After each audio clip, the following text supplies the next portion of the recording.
Much. Well, here now to give us some insight on why Iowa is so important is political science professor at Hunter College, Jamie Chandler. Jamie, thank you so much for being with us. Happy New Year and good morning.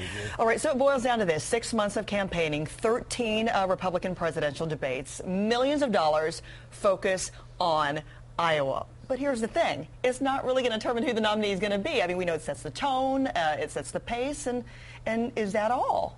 It's a really interesting process. I mean, you got 110,000 voters in Iowa voting today in the caucus, and Iowa only determines the nominee maybe 50% of the time.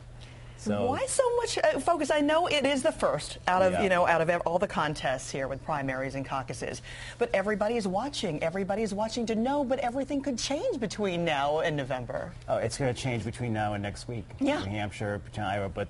What's really interesting about Iowa is that it's a true face-to-face campaign.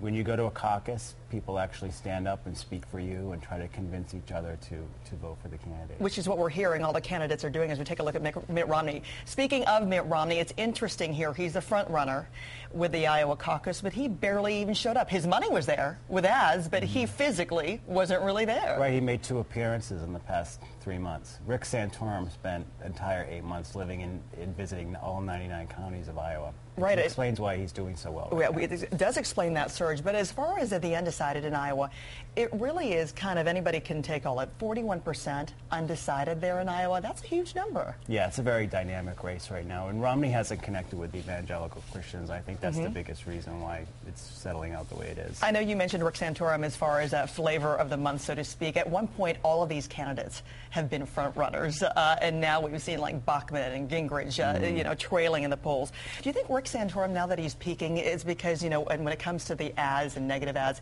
it was kind of too late to scurry and make these ads against him? Yeah, there's like a 72-hour blackout period on negative ads in Iowa. But even if he wins today, he doesn't have really a good chance in New Hampshire in the next couple primaries. Well, it's interesting that Gingrich was the one who got pummeled by all of these negative ads here, and we saw so much money. It's interesting also to note that out of all the ads here, 2/3 of them are negative, so they're not as many ads as we've seen in the Iowa caucus in the past, but more are negative. Yeah, it's a total paradox. I mean, people are always complaining about how negative ads turn them off from voting, but as soon as you say one bad thing about someone, people remember it. And it seems like they're the most effective. Exactly. Right? Okay, let's talk about some poll numbers here. As far as the Des Moines Register showing Romney at 24%, followed by Ron Paul, Santorum at 13%. What is it that they need to do? What is it that they need to say that they haven't already in these final hours to make the 41% of the undecided decide to say, all right, that's my guy or my woman?